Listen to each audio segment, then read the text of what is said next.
Let's talk about garlic, one of the most popular ingredients that everyone uses, especially when you cook Italian food. Listen to me very carefully. Do you love garlic? Yes? But there is a secret, a scientific secret to using garlic that will change your cooking forever. One of these pans will create magic. The other will create a mistake.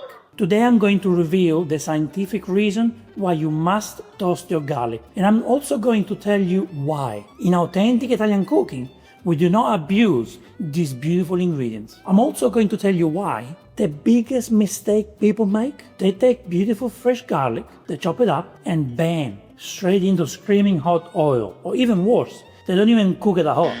My friends, this is crime against flavors.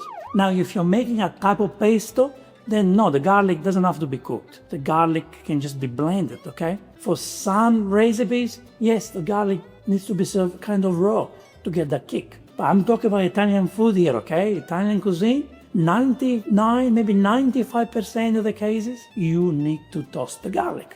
Now, here is where the science and the magic happens. When you introduce garlic to gentle heat, slowly, these powerful compounds begin to change. They transform.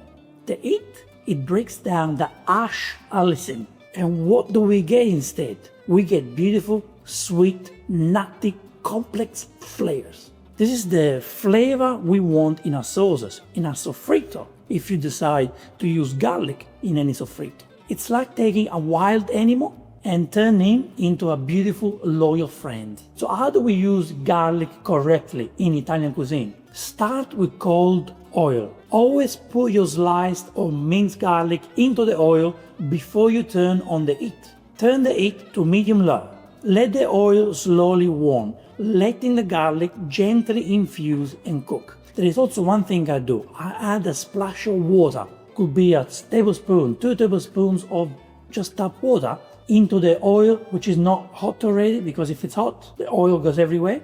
And that water prevents the garlic to burn. And don't forget, the garlic only cooks in 20-30 seconds. Now you need to watch the color. You want it golden, beautiful, like sunshine, okay? You don't want to burn it. As soon as it's golden, remove the garlic from the oil if you don't want to keep it cooking, or continue your recipe, okay? So if you add more ingredients on top of it, then it's fine, because the garlic will mix with the other ingredients. If you only need to roast the garlic, then you have to take it out.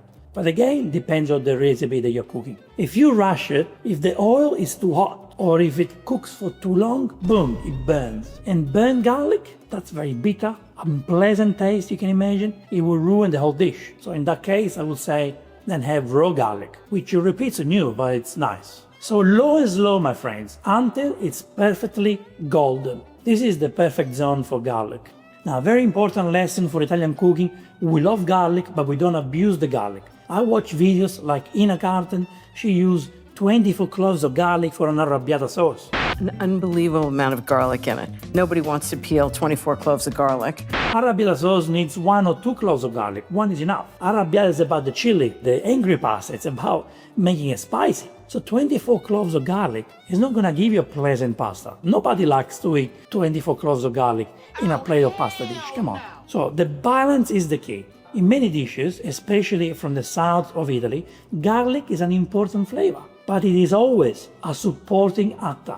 It's never the star. Garlic is not the main actor. Maybe in spaghetti aglio olio, yes, it's a star, but in other dishes it's not. Now, why we don't use too much garlic? Well, balance is key. Italian cooking is all about balance. Every ingredient has its place, and they work together in harmony. If you put too much garlic, it overpowers everything. It bullies the beautiful tomatoes, the delicate basil, the fresh seafood. You lose the true taste of the other ingredients. Respect for ingredients. We want to taste the quality of the olive oil, the sweetness of the fresh pasta, the richness of the tomato. Too much garlic masks all the beautiful natural flavors. My nonna always said, if all you taste is garlic, then you don't cook well.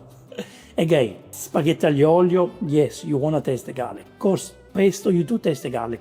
If you make my broccoli pasta where I make a broccoli pesto, you taste the garlic because I want that kick. But you can always toast the garlic before the broccoli pesto goes in, so you don't put the garlic in the broccoli pesto. You can play with it. In 95% of Italian recipes, you want the garlic to be a supporting actor. Now, historical wisdom. In the old days, garlic was a strong flavor, often used to preserve or hide the taste of food that wasn't super fresh. But for beautiful fresh ingredients, you want to enhance, not overpower. It's not about making food taste like garlic. It's about adding a layer of depth and warmth. Think of simple marinara sauce. A little garlic, gently toasted, just gives that background warmth, that beautiful aroma. It doesn't scream, "I am garlic." It whispers it, "I am in here. Don't tell anyone." So now you know the scientific reason why you must toast your garlic properly, low and slow. And you also understand why, in true Italian cooking, we use garlic wisely, with respect. It's about enhancing, not dominating. Try the simple change next time you cook using garlic. I promise you, your sauces, your sofrito, your whole meal will taste more balanced, which is what we try to achieve, balance. A more sophisticated, a truly authentic flavor. What's your favorite dish to cook where the garlic play a subtle but also important part? Now, if you're not Italian, of course, the rules might change because different cuisines have different rules, I would say, and way of doing things. But in Italian cooking, this is how we deal with garlic, okay? Please share in the comment below your experience, but we do not want garlic that is overpowering and it's too harsh for us, okay? Let's try to remove that and let's use less garlic, okay? Always remember, what is the main ingredients of the dish I am making? Is it tomato? Great. Let's give flavor to the tomato, but a little bit of it, not too much. Because the tomato is the main star. If George Clooney is the main star in the movie, you don't want the extra to be remembered or to be seen more than George Clooney. George Clooney is the main actor. The extra is just playing a little part. Please don't forget the Vincenzo's Plate cookbook is now available for pre-order. Please, it's the first Vincenzo's Plate cookbook ever. We have recipes from generations to generations, okay?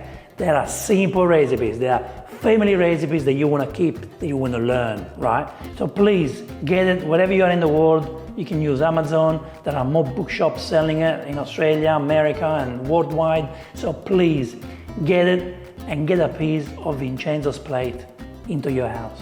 We are so excited. It's a very different book. My wife Suzanne wrote the book. So the book is a point of view of living with me, with my family, sharing our recipes.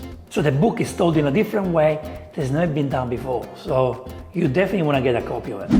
Thank you so much for watching this episode. I will see you on the next Vincenzo's Plate video recipe. E ora si mangia Vincenzo's Plate.